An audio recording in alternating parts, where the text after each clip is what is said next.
y al menor. Por desgracia, el Estado lleva décadas ganándoles terreno a los padres, a los tutores legales y legítimos de los menores, a la hora de determinar el contenido de la educación que han de recibir esos menores. Y ese terreno lo ha ganado controlando y regulando los planes de estudio de todos los estudiantes que caen bajo su jurisdicción. Los planes de estudio ya no son escogidos por los padres ya no determinan qué materias y en qué proporción y a través de qué método quieren que sus hijos reciban. Ese contenido propio de la patria potestad, especificar cómo se satisface la obligación de educación que el tutor tiene hacia el menor, es un contenido que hoy ejerce esencialmente el Estado a través del sistema educativo, no solo de la educación pública, sino también de la educación privada controlada y regulada por los planes de estudio estatales. Por eso los distintos niveles administrativos del Estado, por ejemplo, intentan conformarnos identidades nacionales, identidad catalana, identidad vasca, identidad gallega, identidad española, que supuestamente son representativas de un tipo de ciudadanía que es el tipo de ciudadanía que da soporte a un determinado tipo de Estado. La ciudadanía catalana daría soporte al Estado catalán, la ciudadanía vasca daría soporte al Estado vasco, la ciudadanía gallega daría soporte al Estado gallego y la ciudadanía española daría soporte al Estado español. Cada Estado existente o cada Estado naciente es un Estado que necesita lavarles el cerebro a sus ciudadanos para conformar un tipo de lealtades y un tipo de servidumbres que le permitan al Estado posteriormente ejercer poder sobre esa población. En España lo estamos viviendo, pero es un fenómeno que se repite en todos los países donde el Estado controla la educación. Y no solo en términos de identidades étnicas. Cada vez que el Estado decide incluir o excluir una materia del contenido de estudios que tienen que estudiar, por el que tienen que pasar todos los alumnos, todos los menores de su jurisdicción, está tomando opciones ideológicas. Cuando excluye o cuando incluye la educación financiera, está adoptando una opción ideológica. Las personas anticapitalistas no quieren que, por ejemplo, sus hijos aprendan el funcionamiento del sistema financiero actual porque lo consideran ilegítimo e inmoral de raíz. En cambio, las personas que no tienen un sesgo anticapitalista sí que pueden preferir que sus hijos aprendan cómo funcionan las finanzas y, por tanto, cómo se pueden insertar funcionalmente en nuestra sociedad capitalista. Cuando el Estado incluye o excluye la religión de los planes de estudio, también está adoptando opciones ideológicas. Los padres que consideran que la religión es muy importante para el desarrollo de la personalidad de sus hijos o incluso para que sus hijos entiendan el tipo de sociedad en la que viven y que ha sido impregnada con una determinada cultura que a su vez ha sido influida por la religión, considerarán que la religión debe integrar los planes de estudio. Los que consideren que la religión es el opio del pueblo, es una mera superstición que no aporta absolutamente nada a los menores, salvo acaso manipularles para que tengan un determinado tipo de orientación espiritual, considerarán que la religión debe ser excluida de los planes de estudio. Y cada vez, repito, que el Estado decide si incluir o excluir una materia para todos los estudiantes, está adoptando opciones ideológicas no neutrales. Y repito, la cuestión es,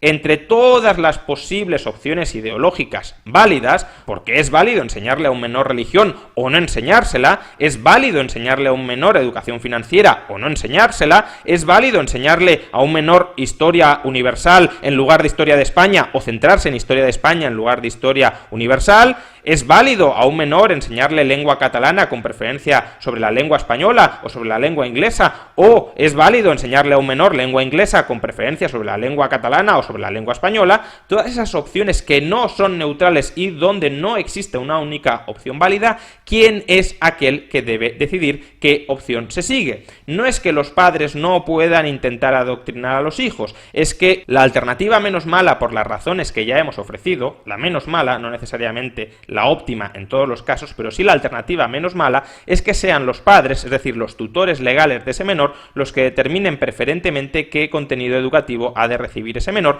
y que no sean los políticos los que determinen la educación homogénea que han de recibir todos los menores, evidentemente con su superior interés a perpetuar su poder adoctrinando a esos menores. De ahí que el PIN parental que ha propuesto Vox y que han aceptado PP y Ciudadanos en la región de Murcia sea un paso adelante en el restablecimiento de la patria potestad en el ejercicio del derecho a la educación de los menores de los padres frente sobre el Estado. El Estado ha ido nacionalizando, ha ido expropiando esa patria potestad a los padres durante mucho tiempo y el PIN parental es una forma de restablecerla. Es verdad que el PIN parental también puede ser objeto de abuso. Es verdad que los padres pueden utilizar su derecho de veto a recibir determinados contenidos para mantener a sus hijos en el oscurantismo y es verdad que puede ser necesario algún tipo de límite, repito, muy laxo y muy generoso en todo caso, para marcar una frontera de hasta dónde los padres pueden privar de determinados contenidos a los menores o hasta qué punto los padres pueden insuflar determinado tipo de contenidos a los menores.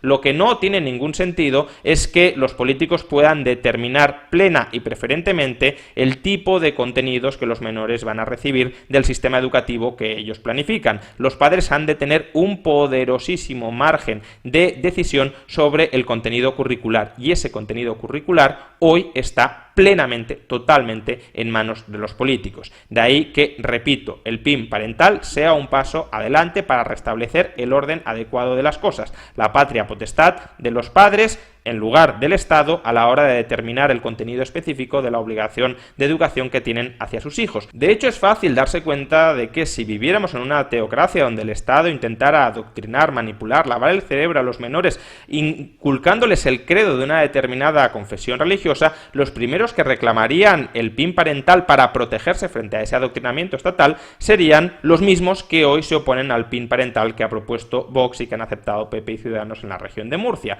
Es decir, los padres, llamémosles de izquierdas, se opondrían firmemente a que sus hijos fueran adoctrinados por esa teocracia estatal y reclamarían que sus hijos pudiesen ser excluidos de las asignaturas donde se les intenta adoctrinar en una determinada fe. Sin embargo, esos mismos padres de izquierdas, esos mismos políticos de izquierdas votados por esos padres de izquierdas, hoy se oponen al PIN parental que defiende Vox o que han aceptado PP y Ciudadanos. ¿Y por qué en el fondo se oponen a ese PIN parental cuando ellos mismos lo reclamarían para protegerse de aquellos contenidos que consideran inadecuados para sus hijos? Porque creen que hoy tienen el Estado a su servicio, porque creen que son ellos los que hoy pueden inculcar a todos los menores los contenidos educativos que a ellos sí les gustan, porque creen que son ellos los que tienen hoy la capacidad de adoctrinar o de inculcar ideas con las que ellos se sienten a gusto a los menores de toda España.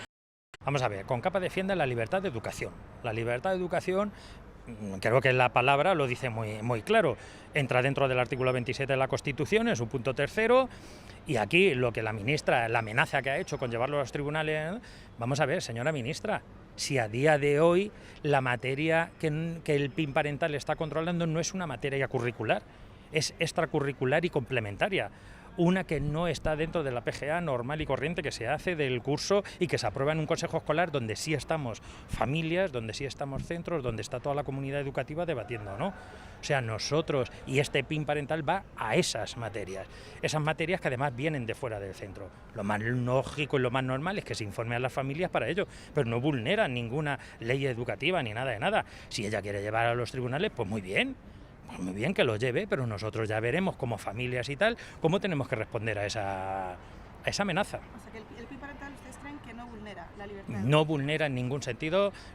garantiza la libertad de los padres a poder elegir el tipo de educación que quieren para sus hijos, que es muy distinto y que viene en ese artículo 27 de la Constitución y en su punto tercero, donde los poderes públicos deben de garantizar la libertad de educación.